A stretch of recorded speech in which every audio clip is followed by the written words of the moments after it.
16 अक्टूबर 1951 को रावलपिंडी के लियाकत बाग में एक शख्स 40 से 50 हज़ार के मजमे से खिताब कर रहा था। उसने अपना खिताब शुरू किया कि इस दौरान मजमे से एक शख्स ने फायर करना शुरू कर दिया। गोलियां उस शख्स को पेट और सीने में जा लगी, जिससे वो शख्स स्टेज पर गिर गया। इस शख्स को बिजली अस्पताल ले जाया गया और वो शख्स दम तोड़ गया। ये शख्स पाकिस्तान के पहले वज़ीर-ए-आज़म खान लियाकत अली खान थे।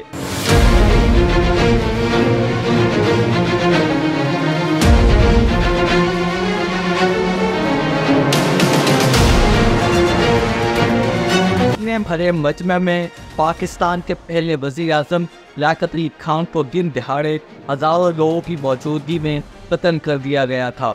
लियाकत अली खान के कत्ल के बाद उनके कत्ल का सबसे अहम सुराग यानी उनका कातिल उसी मजमे में मौजूद था। पुलिस चाहती उसे जिंदा गिरफ्तार कर सकती थी और इस कत्ल की तह तक पहुंचा जा सकता था, मगर इस पर जुल्म यह हुआ कि उस कातिल को पुलिस ने मौके पर ही हलाक कर दिया। जिस वक्त लियाकत अली खान पर गोलियां चलाई गई, उस वक्त उनकी हिफाजत से मामूर पुलिस के आला तरीन अफसर रावलपिंडी के एसपी नजब खान ने चिल्लाकर कहा कि ये गोली किससे चलाई है, मारो उसे। और इसके बाद पुलिस के इंस्पेक्टर शाह ने अपने सरकारी असले से 5 गोलियां मारकर लियाकत अली खान के कातिल सैयद अकबर को मौके पर ही मार दिया। लियाकत अली खान के कातिल का नाम सैयद अकबर था और तारीख की किताबों में उसे अफगानी बाशिंदा कहा जाता है, जो उस वक्त पाकिस्तान के सूबा सरहद के इलाके एबटाबाद में रिहाइश पजीर था। पाकिस्तान के पहले वज़ीर-ए-आज़म खान लियाकत अली खान के कत्ल को आज तकरीबन 72 साल हो चुके हैं, मगर आज तक उनके कत्ल के बारे में सही मालूमात दस्तियाब नहीं है कि आया उनका कत्ल किस मकसद के लिए और किसने करवाया था। कहा जाता है कि पाकिस्तान के पहले वज़ीर-ए-आज़म खान लियाकत अली खान के कत्ल की तहकीकात इंतहाई गैर जानिबदारी के साथ और शफाफ अंदाज में की जाती तो पाकिस्तान की तारीख मुख्तलिफ हो सकती थी। लियाकत अली खान के कत्ल के बाद उस वक्त की पाकिस्तानी हुकूमत और उस वक्त की सियासी अशराफिया ने उनके कत्ल की तहकीकात इंतहाई गैर संजीदगी से की। लियाकत अली खान के कत्ल के ठीक 10 दिन के बाद उस वक्त की हुकूमत ने उनके कत्ल की तहकीकात के लिए एक कमीशन बनाया, जिसकी सरबराही फेडरल कोर्ट के उस वक्त के जस्टिस मुनीर कर रहे थे। मगर इस अहम तरीन कत्ल के कायम कमीशन का दायरा जानकर आप इंतहाई हैरान रह जाएंगे। इस कमीशन का दायरा यह नहीं था कि लियाकत अली खान के कत्ल के मौलिकात क्या थे और लियाकत अली खान को किसके कहने पर और किस मकसद के लिए कत्ल किया गया, बल्कि इस कमीशन का दायरा सिर्फ इतना था कि किसकी कोताही और गफलत से लियाकत अली खान का कत्ल किया गया और किस हालात में लियाकत अली खान कत्ल हुए। इसीलिए पुलिस के आला अफसरान बजाय खान लियाकत अली खान के कत्ल की तहकीकात करने के इस कत्ल में होने वाली गफलत और कोताही की सफाइयाँ कमीशन को देने में मसरूफ हो गए। इस कमीशन के दायराकार से आप अंदाजा लगा सकते हैं कि उस वक्त की हुकूमत और सियासी अशराफिया कभी नहीं चाहती थी कि लियाकत अली खान के कत्ल की तहकीकात को मंतकी अंजाम तक पहुँचाया जाए या लियाकत अली खान के असल कातिल को बेनकाब किया जाए। इसीलिए 72 साल गुजरने के बावजूद पाकिस्तान की सियासी तारीख ये तय नहीं कर सकी है कि पाकिस्तान के पहले वज़ीर-ए-आज़म खान लियाकत अली खान को किसी साजिश के तहत कत्ल किया गया था या ये किसी इंतहापसंद शख्स का इंफरादी फेल था। और फिर यही वजह है जब इस कमीशन की रिपोर्ट 17 अगस्त 1952 को शाया हुई तो न सिर्फ पूरी पाकिस्तानी कौम ने बल्कि लियाकत अली खान की बेवा मौलाना लियाकत अली खान ने भी इस कमीशन की रिपोर्ट को मुस्तरद कर दिया। इस कमीशन की रिपोर्ट की शाया होने के महज 10 दिन के बाद 26 अगस्त 1962 को उस वक्त के IG स्पेशल पुलिस एतजारुद्दीन कराची से पेशावर का बजरिया हवाई जहाज सफर कर रहे थे। IG स्पेशल पुलिस एतजारुद्दीन खुद भी लियाकत अली खान के कत्ल की तहकीकात कर रहे थे और उनके साथ उनके हवाई जहाज में लियाकत अली खान कत्ल केस की अहम फाइलें और अहम कागजात मौजूद थे। तो खेवड़ा के मकाम पर उनके जहाज को हादसा पेश आ गया। इस खतरनाक हादसे के नतीजे में IG स्पेशल पुलिस एतजारुद्दीन समेत लियाकत अली खान कत्ल केस की अहम फाइलें और अहम कागजात भी जलकर खाक हो गए। हाँ, लियाकत अली खान के कत्ल के बाद 2 साजिशी नजरियात ने जन्म लिया और इन दोनों साजिशी नजरियात का महवर अमेरिका ही था, मगर इन दोनों साजिशी नजरियात में दौलतदार दोनों अलग अलग मुल्क थे। इसमें एक पाकिस्तान के हुकूमती ऐवानों में बैठे लोग और दूसरा अफगानिस्तान की हुकूमत। ऐसा बिल्कुल भी नहीं है कि ये सिर्फ साजिशी नजरियात ही हैं, इनके बारे में काफ़ी ऑथेंटिक मुस्तनद मालूमात की है जो तारीख में लिखी गई है। आइए हम इन दोनों साजिशी नजरियात के बारे में जानते हैं।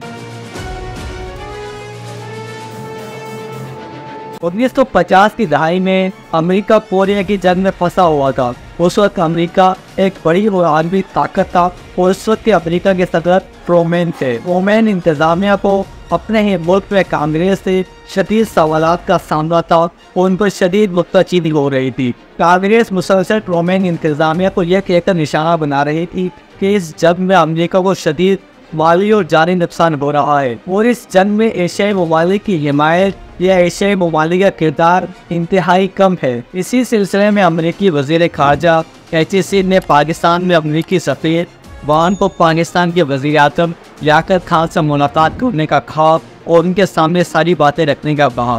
11 मई 1951 को अमेरिकी सफ़ीर वान की पाकिस्तान के वज़ीर आज़म लियाकत अली खान से मुलाकात हुई, जिसमें वान ने ये तमाम की तमाम बातें लियाकत अली खान के सामने रखी और वान ने लियाकत अली खान को कहा कि पाकिस्तान को अमेरिका की कोरिया जंग में मदद करनी चाहिए, जिसमें फ़ौजी मदद भी शामिल है। लियाकत अली खान भी इंतहाई मजे हुए और ज़ीरक सियासतदान थे, लिहाजा उन्होंने कुछ लोग और कुछ लोगों की पॉलिसी के तहत आगे बढ़ने का फैसला किया। लियाकत अली खान ने अमेरिका के सामने अपनी 3 अहम तरीन शर्तें रखी। लियाकत अली खान ने कहा कि अगर हम आपकी इतनी मदद करेंगे तो बदले में अमेरिका हमारे लिए क्या करेगा। उन्होंने अमेरिका के सामने 3 अहम तरीन सवाल रखे। क्या अमेरिका मसला कश्मीर पर पाकिस्तान की मुकम्मल हिमायत करेगा? इस वक्त जवाहरलाल नेहरू मकबूजा कश्मीर में इंतखाबात करवाना चाहते हैं, तो क्या अमेरिका नेहरू के इस अमल को रोक सकता है? और तीसरा अहम तरीन सवाल ये था कि क्या अमेरिका पाकिस्तान के लिए छोड़े गए इस तोशे को ख़त्म करने के लिए पाकिस्तान की मदद करेगा? क्योंकि उस वक्त पाकिस्तान में आज़ाद पख्तूनिस्तान की तहरीक चल रही थी, जिसकी मुकम्मल तौर पर हिमायत अफगानिस्तान कर रहा था। इस पर अमेरिकी सफ़ीर वान ने तभी तमाम की तमाम बातें और पाकिस्तान के वज़ीर आज़म लियाकत अली खान के मुतालबात अमेरिकी वज़ीर ख़ारजा HC के सामने रखे तो वो बहुत गुस्सा हो गए और उन्होंने पाकिस्तान के तमाम मुतालबात मानने से इनकार कर दिया। उन्होंने कहा कि पाकिस्तान के तमाम मुतालबात मानने से एशिया के 2 और मुल्क इंडिया और अफगानिस्तान अमेरिका से नाराज़ हो जाएंगे। सिर्फ ये एक बात नहीं थी जिससे लियाकत अली खान के अमेरिका से ताल्लुकात कशीदा हो गए थे। इसके बाद अमेरिका ने लियाकत अली खान से ये दरख्वास्त की कि वो ईरान पर दबाव डाले कि वो तेल के कुएँ अमेरिका के हवाले कर से। जैसे पाकिस्तान के वज़ीर आज़म लियाकत अली खान ने अमेरिका की ये दरख्वास्त मुस्तरद कर ली। इस पर अमेरिका ने सख्त रद्द-ए-अमल का इज़हार किया और लियाकत अली खान से कहा कि वो कश्मीर पर पाकिस्तान की बिल्कुल हिमायत नहीं करेगा। लियाकत अली खान ने एक तारीखी जवाब दिया कि हमने आधा कश्मीर अमेरिका की मदद के बगैर ही वापस ले लिया है और आधा भी हम खुद ही वापस ले लेंगे। अमेरिका के सख्त रद्द-ए-अमल के बाद पाकिस्तान का रद्द-ए-अमल भी इंतहाई सख्त था। पाकिस्तान ने अमेरिका से पाकिस्तान के हवाई अड्डों को खाली करने का हुक्म दे दिया था और यह हुक्म अमेरिका की हुकूमत पर एक एटम बम बन के गिरा, जो उस वक्त के सोवियत यूनियन को फतह करने के ख्वाब देख रहा था। वो तमाम के तमाम ख्वाब पाकिस्तान के वज़ीर आज़म लियाकत अली खान ने चकनाचूर कर दिए थे। तो उस वक्त 2 आलमी ताकतों अमेरिका और सोवियत यूनियन के दरमियान एक सख्त जंग जारी थी और अमेरिका पाकिस्तान के हवाई अड्डों के जरिए सोवियत यूनियन में कड़ी नजर रखते हुए था। इस तमाम सिनेरियो और लियाकत अली खान के इस कदर सख्त रद्द-ए-अमल के बाद अब अमेरिका ने लियाकत अली खान को कत्ल कराने के बारे में सोचना शुरू कर दिया था। अमेरिका ये चाहता था कि लियाकत अली खान को कत्ल करने वाला कोई मुसलमान ही हो ताकि आलमी पेचीदगी से बचा जा सके। इसके लिए अमेरिका के पास 2 अहम तरीन मुल्क थे। एक तो खुद पाकिस्तान की हुकूमती अवानों में बैठे सियासी अशराफिया और साजिशी अनासिर और दूसरा पख्तूनिस्तान की हिमायत करने वाला अफगानिस्तान। अफगानिस्तान में अमरीकी सफ़ीर ने पख्तूनिस्तान के आर्मी पश्तून लीडरों से रब्ते और मुलाकातें करना शुरू कर दी थी। उन्होंने पश्तून लीडरों को यकीन दिलाया कि अगर लियाकत अली खान को कत्ल कर दिया जाता है तो इससे पाकिस्तान इंतहाई कमज़ोर हो जाएगा और अमेरिका 1952 में अपनी मुकम्मल हिमायत से पख्तूनिस्तान कायम करवा देगा। इस पर पश्तून लीडर राज़ी हो गए और उन्होंने सैयद अकबर नामी एक अफगानी नौजवान को लियाकत अली खान के कत्ल की तरकीब देना शुरू कर दी और उन्होंने इस बात पर राज़ी कर लिया वो लियाकत अली खान को कत्ल कर देगा। इस पर उन्होंने एक और मनसूबा ये भी बनाया कि जैसे ही सैयद अकबर लियाकत अली खान को कत्ल करेगा तो सैयद अकबर को भी कत्ल कर दिया जाए ताकि इस साजिश का किसी को कभी पता न लग सके। पाकिस्तान के पहले वज़ीर-ए-आज़म लियाकत अली खान के कत्ल के ताने-बाने उस वक्त के पाकिस्तान के हुकूमती ऐवानों में बैठे साजिशी अनासिर और सियासी अशराफिया की तरफ भी इशारा करते हैं, जिसका सबसे बड़ा सबूत ये है कि उस वक्त की पाकिस्तानी हुकूमत ने कभी भी संजीदगी से लियाकत अली खान के कत्ल की तहकीकात ही नहीं की। इस अहम तरीन कत्ल की तहकीकात की गैर संजीदगी का सबसे बड़ा सबूत ये है कि जब लाहौर हाई कोर्ट ने लियाकत अली खान कत्ल केस की फाइल मांगी तो एडवोकेट जनरल ने इंतहाई हैरान कर देने वाला जवाब दिया।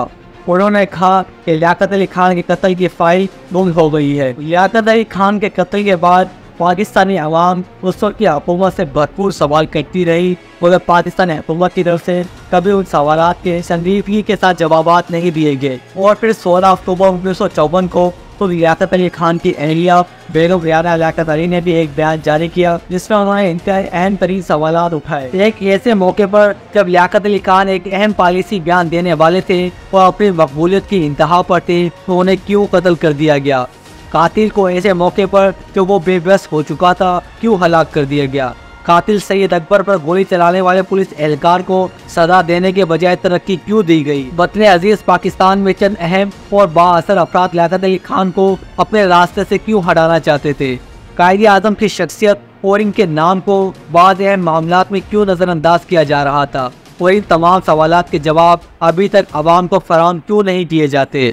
इन तमाम सवालात में तो सबसे अहम तरीन सवाल होता है वो ये था कि जब सैयद अकबर जिसने लियाकत अली खान के ऊपर फायरिंग की थी, उसका अवाम ने दबोच लिया था और उससे असला भी छीन लिया था, वो पुलिस चाहती तो उसको जितना गिरफ्तार कर सकती थी और इस कत्ल की तह तक जा सकती थी। क्या वो किसी का बोरा था या वो किसी की साजिश बेनकाब कर सकता था? इस साजिश में 3 लोगों का किरदार सबसे अहम है। पहला सिक्योरिटी दीपा सिकंदर मिर्जा जो कराची में टेनिस खेल रहे थे, दूसरे फौजी सरबराह अयूब खान जो लंदन के एक अस्पताल में थे, और तीसरे सेक्रेटरी खारजा इकरामुल्लाह जो एक खास मिशन पर हालैंड में बैठे अगले अहकामात का इंतजार कर रहे थे। आज 72 साल गुजरने के बावजूद पाकिस्तान की सियासी तारीख को मोड़ देने वाली इस अहम तरीन कत्ल के बारे में सही मालूमात कभी भी सामने ना आ सकी, और ना ही उन्हें कत्ल कराने वालों के बारे में पता लगाया जा सका, और ना ही लियाकत अली खान की एरिया की तरफ से उठाए गए सवालों के बारे में आज तक जवाब दिए गए।